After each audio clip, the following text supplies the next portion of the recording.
그래서 이스라엘 백성들을 구원하시기로 작정하시고 페르시아의 왕 고레스를 통해서 바벨론을 무너뜨리시고 바벨론에서 노예로 포로로 살고 있는 이스라엘 백성들을 건지시는 그 하나님의 구원의 역사들을 이사야 선지자를 통해서 예언하고 있습니다. 이스라엘이 바벨론 포로로 살다가 하나님의 능력을 힘입어서 회복되고 구원되는 것이 오늘 본문의 배경인데요. 그때 14절 말씀 보시면 좀 하나씩 보시죠. 여호와께서 이같이 말씀하시되 세 가지를 말하는데 애굽의 소득과 구스의 무역한 것과 스바의 장대한 남자들이 이스라엘에게로 건너온다는 거예요. 내게로 건너와서 너에게 속할 것이요 이스라엘에게 속하는데 그들이 너를 따를 것이라. 그런데 사슬에 매여 건너와서 이스라엘에게 굴복하고 간구하기를 하나님이 과연 내게 계시는데 그 외에는 다른 하나님이 없다, 이렇게 말하는 거예요.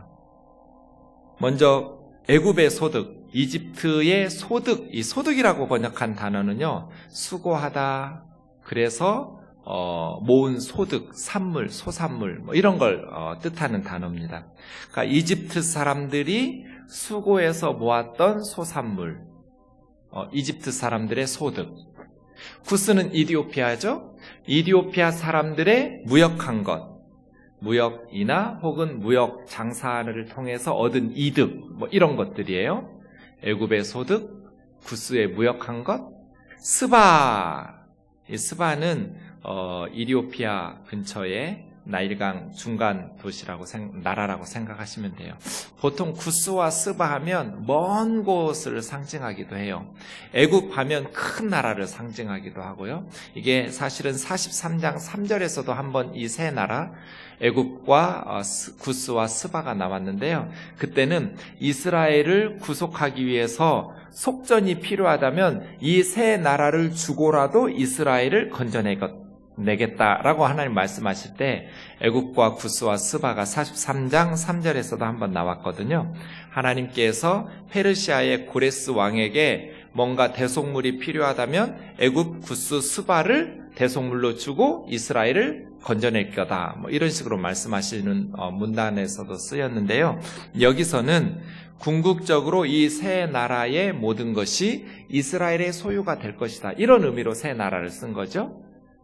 애굽같이 큰 나라, 스바와 또 구스처럼 먼 곳에 있는 나라, 그러니 단순히 세 나라뿐 아니라 땅의 모든 열방들이 이스라엘에게로 올 거라는 거예요.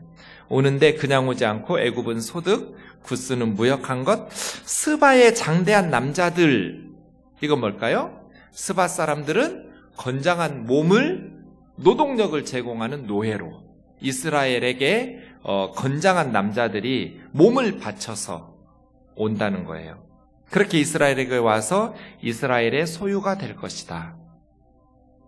이것은 역사적으로, 문자적으로 그 나라들이 이스라엘에 종속되는 어떤 국가가 된다라는 의미보다는 이제 하나님이 어떤 분인지를 깨닫게 된 거잖아요. 이 이방 사람들이, 애굽 사람들, 구스 사람들, 스바 사람들이 이스라엘의 하나님이 이 지상 만민 중에 유일하신 참 하나님이시라는 것을 깨달은 거예요. 그렇게 하나님만이 참 구원자, 세상의 유일하신 하나님이심을 깨닫고 영적으로 이스라엘에게 함께 나와서 예물을 드리면서 하나님을 섬기게 된다는 의미지, 문자적으로 이스라엘이라는 나라가 이집트를 정복하거나 군사력으로 그렇게 해서 정복해서 그들의 소득이나 무역해서 얻은 이득이나 또 스바의 노동력을 노예로 삼는다는 의미는 아니죠. 영적으로 이 열방의 사람들이 하나님을 알게 되는 거예요. 하나님이 어떤 분이신지를 깨닫게 되니까 이스라엘로 나와서 사슬에 매여 건너온다라는 것은 영적으로, 육적으로 복종하는 의미가 사슬에 매인 거잖아요. 복종의 의미거든요. 그러니 그렇게 영적으로 스스로 종이 되기를 자청해서, 우리 보세요. 예수님이 어떤 분인지 아니까 스스로 종이 되기를 자청하잖아요. 그쵸? 그래서 우리는 주님의 종이라는 예수님의 종 된 것을 가문의 영광으로 알잖아요. 그래서 종에다가 님자도 붙이고 사실은 종하고 님하고는 안 어울리는데 주의 종님이라고 높이고 다들 주의 종이 되기를 원하잖아요. 네. 주님이 어떤 분인지 알게 되니까 스스로 사슬에 매여 건너와서 억지로 끌고 온 거 아니에요. 스밧 사람들이, 구스 사람들이, 애굽 사람들이 하나님이 어떤 분인지를 깨닫게 되니까 자기 스스로 사슬에 매여서 이스라엘의 종이 되기를 자청하는 거예요. 그래서 굴복하면서 말하는 게 뭐예요? 하나님이 과연 너희에게 계셨다. 여러분 상상했겠어요? 이스라엘이라는 나라 아주 조그만 나라예요. 그냥 있는지 없는지 별로 세계 역사에 주목을 끌지 못하던 나라잖아요. 큰 바벨론이나 애굽이나 페르시아나 뭐 이런 나라들이 섬기는 웅장한 하늘을 찌를 듯한 높은 신전을 세운 그런 신들이 아니고 조그만 나라, 있는지 없는지도 몰랐던 약소국가인 이스라엘의 하나님이 온 우주의 유일하신 참 하나님이라는 것을 깨닫고 이 애굽 사람들, 구스 사람들, 스밧 사람들, 온 열방 사람들이 얼마나 충격을 받았겠어요. 더더군다나 제2사야는 이스라엘 백성들이 열방을 호령하고 있던 시대도 아니에요. 나라 망해서 바벨론의 노예로 살고 있는 포로민들의 하나님이에요. 그 하나님이 유일하신 하나님이라는 것을 이방 사람들이 깨닫고 얼마나 큰 충격을 받았겠느냐는 말이에요. 멸망한 나라, 노예들의 하나님이 온 우주의 유일하신 하나님이었다니. 그 조그만 나라, 신전도 제대로 짓지 못하고 나라도 제대로 지키지 못해서 불타버린, 그래서 바벨론의 노예로 포로로 끌려왔던 그 노예들이 섬기던 하나님이 온 우주에 둘도 없는 유일하신 하나님이라는 것을 깨닫고 이 열방의 사람들이 얼마나 충격을 받았겠느냐는 거예요. 그것을 하나님께서 너희 중에 계신다. 하나님이 과연 내게 계시고, 이 말씀을 저는 주목하고 싶어요. 우리 교회에서 보면 대한민국에서 제일 큰 부자 기업 삼성 R&D 센터가 보이죠. 삼성 R&D 센터에서 보면 우리 교회는 보이지도 않아요. 어디 붙어 있는지. 그걸 볼 때마다 세상의 힘과 하나님 나라의 역사가 비교되는 것 같아서 세상의 힘과 권력과 물질로 이루었던 엄청난 빌딩들, 숲 속에 조그맣게 하나님을 섬기는 교회가 붙어 있어요. 세상 사람들이 상상이나 했을까요? 다들 세상 사람들은 우면동의 중심이 삼성 R&D 센터라고 볼 거예요. 그런데 우리는 거기가 아니고 거기 하나님 없어요. 우리 생동교회가 섬기는 이 조그만 교회가 섬기고 있는 하나님이 유일하신 하나님이라는 거, 역사의 주인이시고 온 우주를 창조하신 유일하신 하나님이라는 것을 저 사람들이 알아야 돼요. 그러려면 하나님이 과연 너희 가운데 계신다. 우리 교회가 그런 교회 되기를 원합니다. 세상 사람들이 하늘을 찌를 듯한 위용을 자랑하는 엄청난 힘과 권력을 가지고 쌓아놓았던 그 엄청난 것 속에 진리가 있거나 생명이 있는 것이 아니고 이스라엘이라는 조그만 나라, 그것도 그 나라도 지키지 못해서 망해가지고 지금 노예로 살고 있는 포로민들의 하나님, 그 백성들과 함께 탄식하면서 이방 땅에서 그 백성들과 함께 고통 속에서 탄식 속에서 살아계신 하나님이 온 우주의 참된 하나님이라는 것을 열방의 사람들이 깨닫고 충격을 받는 것이죠. 그러기 위해서 하나님께서 과연 우리 가운데 계시기를 주의 이름으로 축원합니다. 이것을 믿지 않는 세상 사람들에게 보여주기를 원해요. 생각나는 말씀 스바냐 3장 17절 같이요. 시작. 너의 하나님 여호와가 너희 가운데 계시니 그는 구원을 베푸실 전능자이시니라.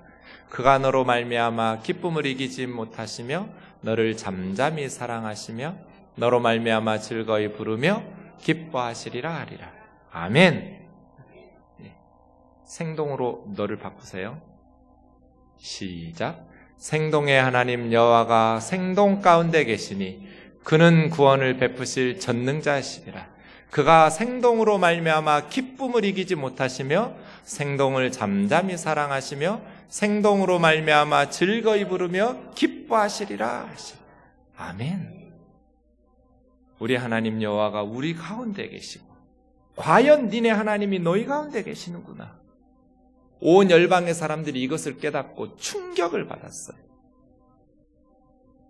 자신의 나라들이요, 구스가 더 크고요, 애굽은 말할 것도 없어요. 엄청나게 큰 대국의 백성들이 비로소 깨달았어요. 너희 하나님이 과연 너희 가운데 계시고 그 하나님이 유일하신 참 하나님이라. 하나님 외에는 다른 신이 없다. 이걸 깨달았어요. 그래서 자신들이 수고해서 모은 예물을 들고 자신들이 장사하고 무역해서 모았던 소산물들을 들고 올 것이 없으면 자신들의 몸이라도 가지고 와서 누가 시키지도 않았는데 스스로 사슬에 매여서 하나님을 섬기겠다고 모여든다는 거예요. 이스라엘로. 이게 하나님의 교회예요. 하나님께서 우리 가운데 계시는 임마누엘의 은혜가 항상 임하기를 원합니다.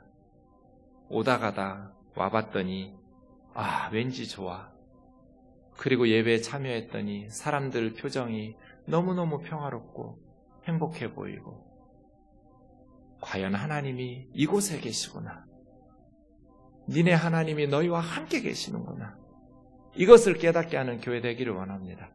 그러면 우리 교회 무엇에 힘써야 될까요?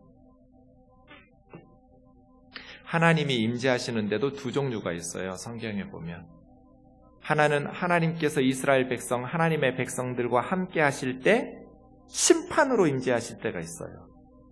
그래서 그들에게 그 죄에 대한 형벌을 내리실 때, 또 하나는 하나님께서 그 백성들에게 임재하실 때 복을 주시려고 사랑으로 임하실 때가 있어요. 우리 생동교회에 우리 주님께서 사랑 가운데 임하셔서 사랑 가운데 우리가 주와 함께 교제하면서 살아가려면 우리는 무엇에 힘써야 될까요? 요한복음 말씀 두 구절 보죠. 요한복음 15장 10절 그리고 12절이요. 같이요. 시작. 내가 아버지의 계명을 지켜 그의 사랑 안에 거하는 것 같이 너희도 내 계명을 지키면 내 사랑 안에 거하리라. 내 계명은 곧 내가 너희를 사랑한 것 같이 너희도 서로 사랑하라 하는 이것이니라. 이 말씀 주목해 보세요. 예수님께서 성부 하나님의 계명을 지켜 하나님의 사랑 안에 성자 예수님이 거하는 것처럼 우리도 마찬가지라는 거예요. 너희도 예수님의 계명을 지키면 예수님의 사랑 안에 거하는 거죠. 근데 주님의 계명은 뭐예요? 내가 너희를 사랑한 것 같이 너희도 서로 사랑하라는 이것이다. 정리하면 뭐예요? 우리가 예수님이 우리를 사랑하신 것처럼 우리가 서로를 사랑하면 그 예수님의 계명대로 살아가면 주님께서 사랑 가운데 우리 안에 거하시는 것이죠. 그래서 우리 생동교회가 추구해야 될 것이 더 사랑이 발전하는 거예요. 사랑이 많은 교회. 서로 깊이 사랑하는 교회. 사역의 열매가 풍성한 교회가 아니고요. 서로 사랑하면서 사랑의 사귐이 발전하는 교회가 좋은 교회예요. 그곳에 주님이 계시거든요. 주님이 우리를 사랑하신 것처럼 우리도 형제 자매들을 서로 사랑하기 위해서 노력하고 기도하고 은혜 가운데서 서로의 사랑이 깊이 발전할 때 비로소 주님이 우리 안에 거하시는 것들을 세상 사람들이 알게 될 거예요. 그러면서 깨닫게 돼요. 하나님이 저기 계셨구나. 너희 하나님이 과연 너희 가운데 계시는구나. 너희 하나님 외에는 다른 하나님이 없구나. 이것을 깨닫게 되는 그러한 은혜가 있기를 원합니다. 온 세상 사람들에게 이사야 45장 14절에 고백을 하게 해야 돼요.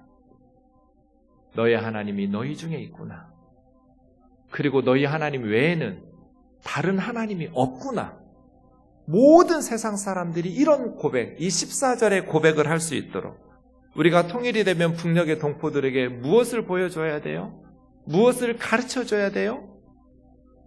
우리 교회를 찾아오는 북녘의 동포들에게 과연 하나님이 너희 중에 계셨구나.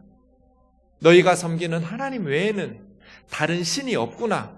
우리는 백두혈통, 김일성 가문이 신격화하면서 그게 우리를 도와주고 살려주고 먹여주고 입혀주는 줄 알았는데 다 가짜였구나. 스스로 깨닫고 하나님이 너희 중에 계셨구나. 그리고 그 하나님 외에는 다른 신은 없구나. 통일되었을 때 우리 북녘의 동포들에게 이러한 것들을 보여주려면 우리가 예수님의 사랑으로 성령 안에서 힘써 서로의 사랑이 발전시켜 나가면서 깊이 있게 사랑 안에서 성숙해지는 교회가 되기를 원합니다. 그러면 주님이 우리 안에 계셔요. 주님이 아버지 하나님의 계명을 지켜서 아버지의 사랑 안에 거하시는 것처럼 우리도 주님이 우리에게 주셨던 내가 너희 사랑한 것처럼 너희도 서로서로 사랑하라.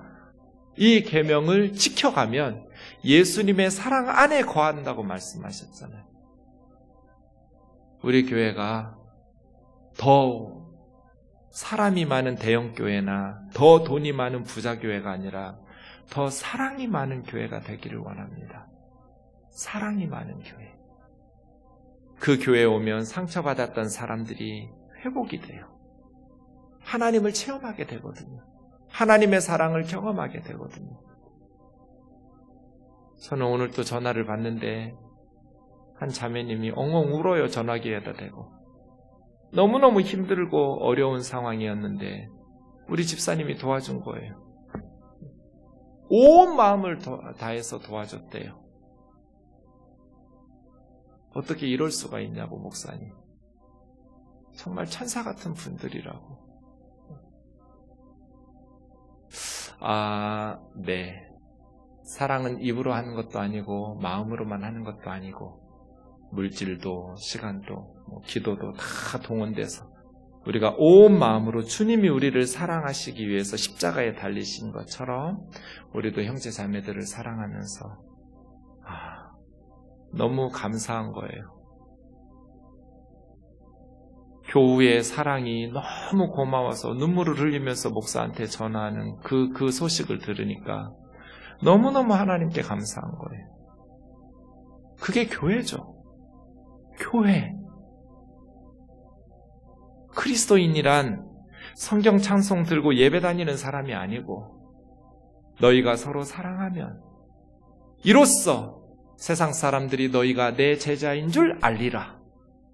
우리가 서로를 사랑하면 그 모습을 보면서 예수 믿는 사람들 예수의 제자들이구나. 이걸 알게 될 거라고 주님 말씀하셨잖아요. 그래서 우리의 말씀, 예수님이 우리에게 주신 말씀처럼 우리가 서로 사랑함으로써 믿지 않는 세상 사람들이 과연 하나님이 너희 중에 계시는구나. 너네 하나님 외에는 다른 하나님이 없구나. 이런 고백을 할 수 있도록 만드는 그러한 성도들이 되기를 원합니다.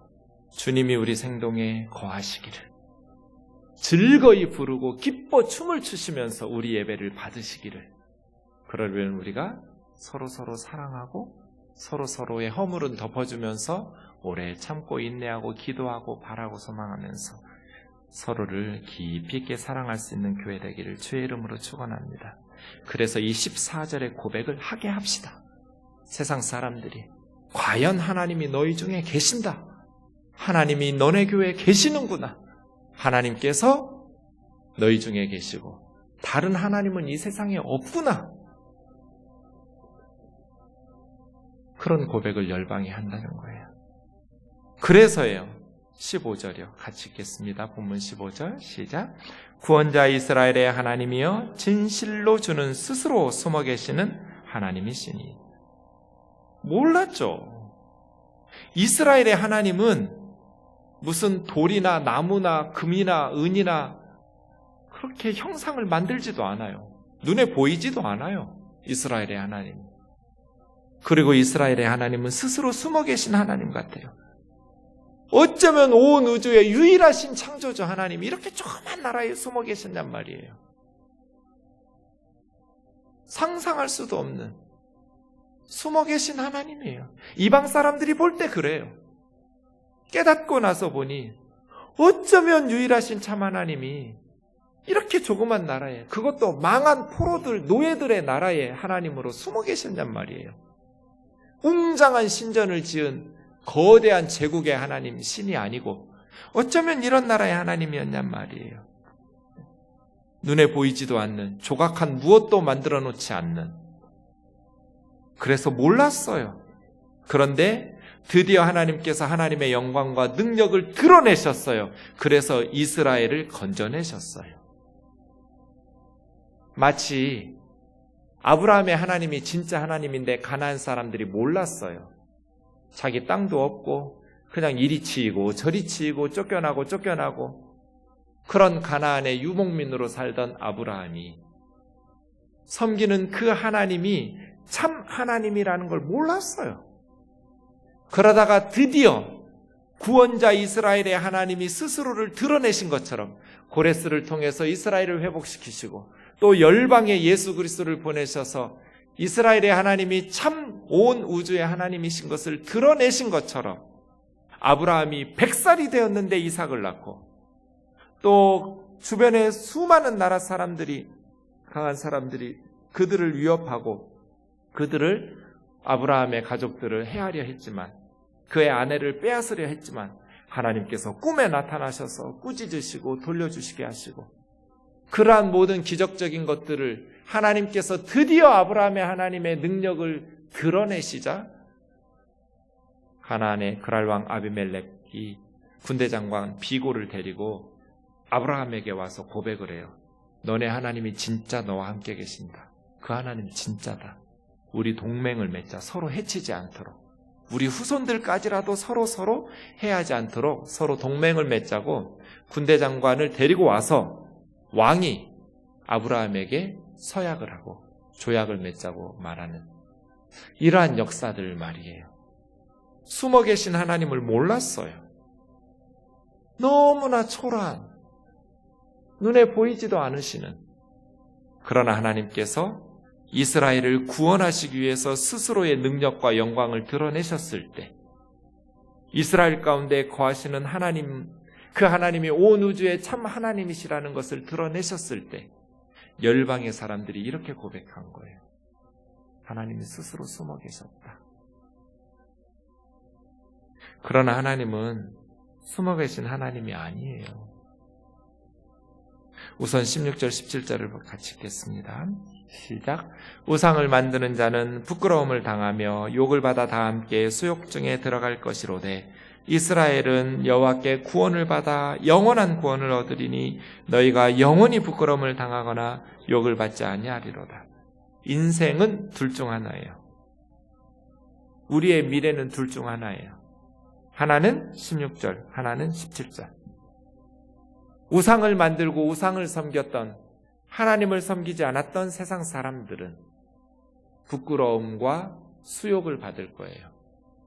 그래서 수치와 모욕과 망신을 당하게 될 거예요. 그러나 하나님을 섬겼던 이스라엘은 구원을 얻을 거예요. 그러니까 수욕을 받을 것인지 구원을 받을 것인지 둘 중 하나예요. 그런데 그 구원은 영원한 구원이에요. 그 영원한 구원은 영원히 모욕을 당하지 않는, 부끄러움을 당하거나 수욕을 당하지 않는 영광스러운 구원이에요. 그래서 영원한 구원, 영원한 수치와 모욕, 두 부류 중에 하나겠죠.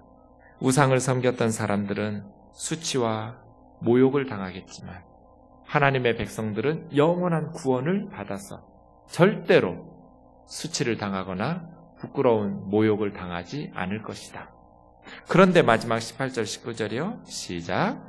대저 여호와께서 이같이 말씀하시되 하늘을 창조하시니 그는 하나님이시니 그가 땅을 지으시고 그것을 만드셨으며 그것을 견고하게 하시되 혼돈하게 창조하지 아니하시고 사람이 거주하게 그것을 지으셨으니 나는 여호와라 나 외에 다른 이가 없느니라 하시니라.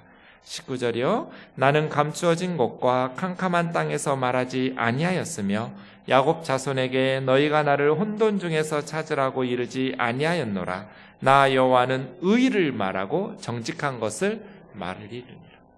18절부터 보세요.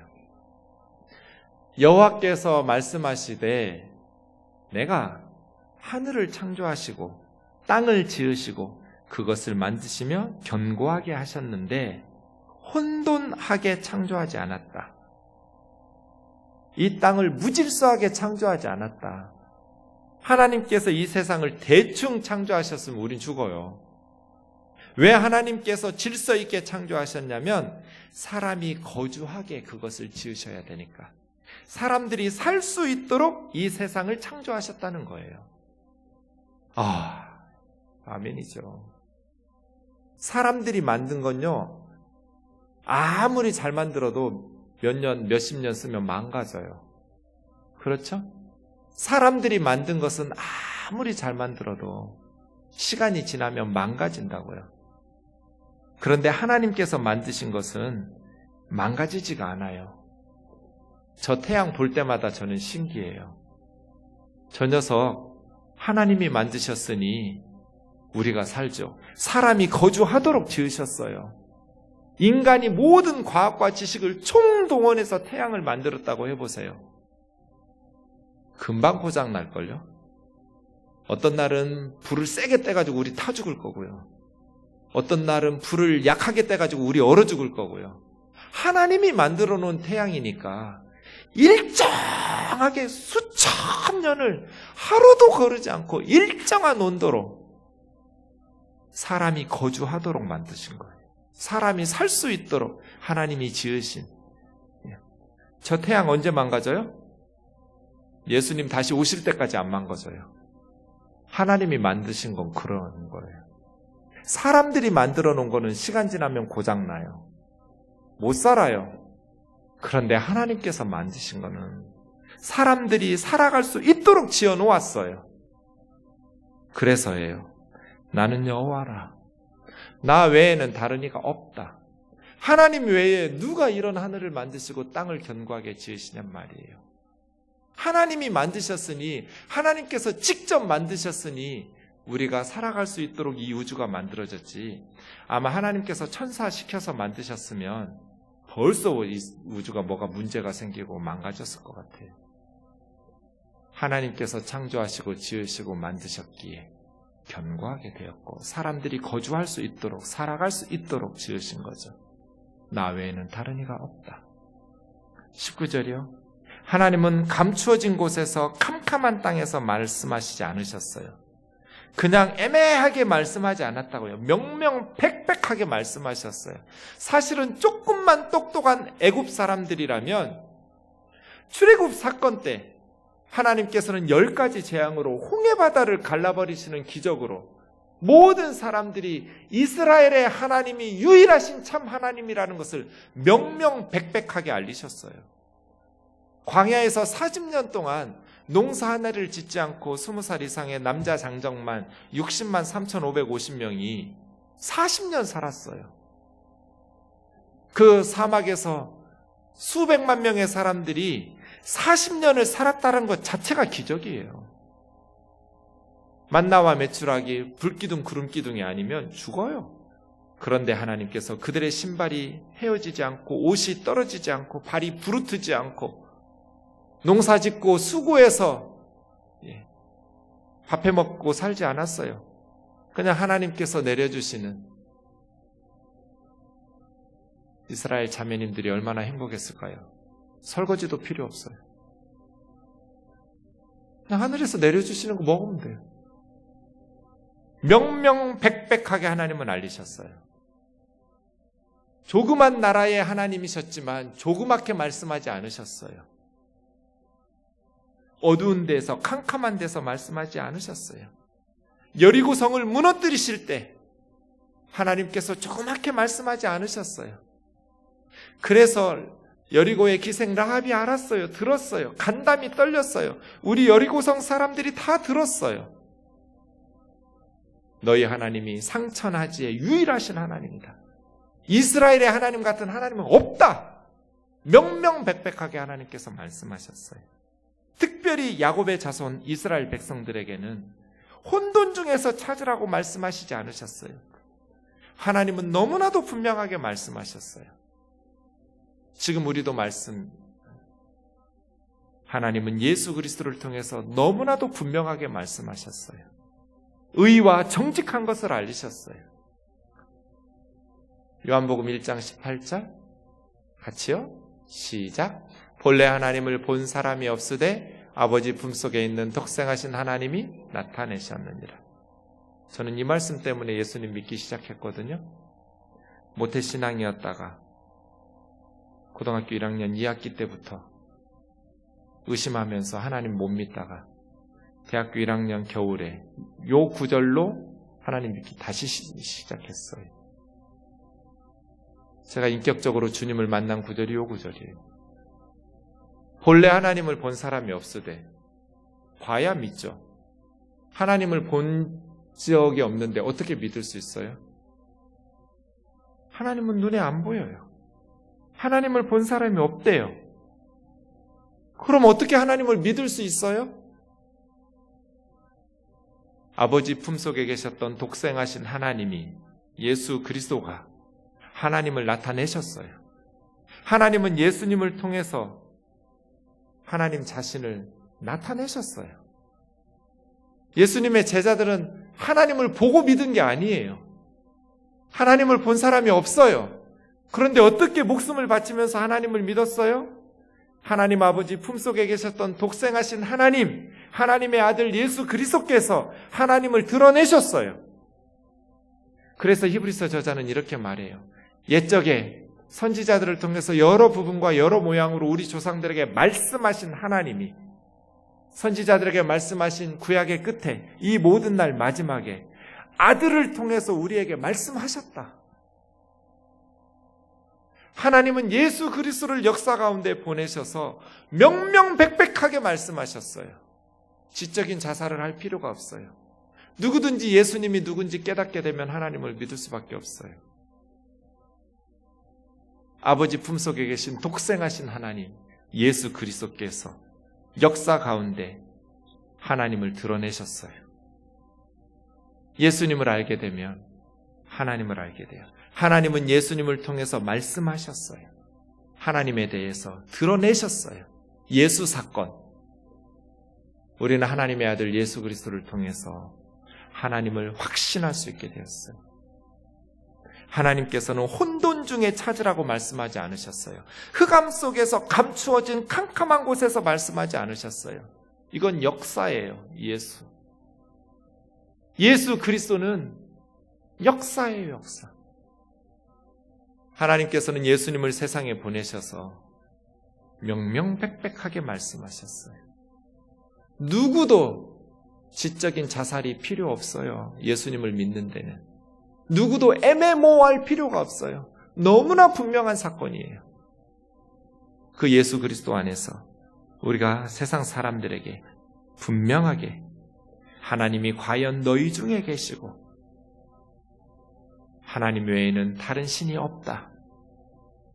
너희 중에 살아계신 예수 그리스도를 통해서 하나님이 살아계시고 너희 안에서 보여주신 그 하나님을 통해서 우리는 구원의 희망을 가지고 수치와 부끄러움을 당하지 않고 그 예수 그리스도로 말미암아 영원한 구원을 얻을 것이라고 열방의 사람들을 고백하게 하고 구원하게 하는 그런 구원의 방주로서의 역할이 우리의 사명인 줄로 믿습니다.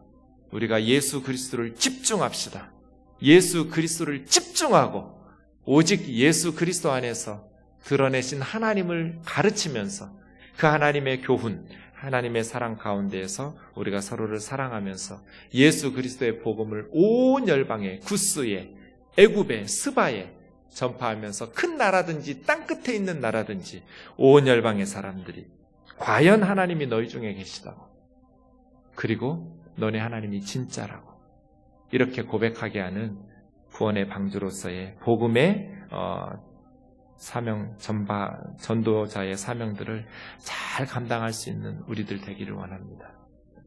세상 사람들은 숨어 계신 하나님인 것처럼 보이지만 하나님은 명명백백하게 드러내셨습니다. 우리를 통해서 더 드러내시기를 원하고, 그래서 이 우면동에 죽어가는 가정들이 없도록, 이 양재동에, 이 서초동에 죽어가는 영혼들이 없도록 우리 생동교회가 힘있게 예수 그리스도를 통해서 살아계신 하나님을 드러낼 수 있기를 주의 이름으로 축원합니다. 우리 같이 찬양하고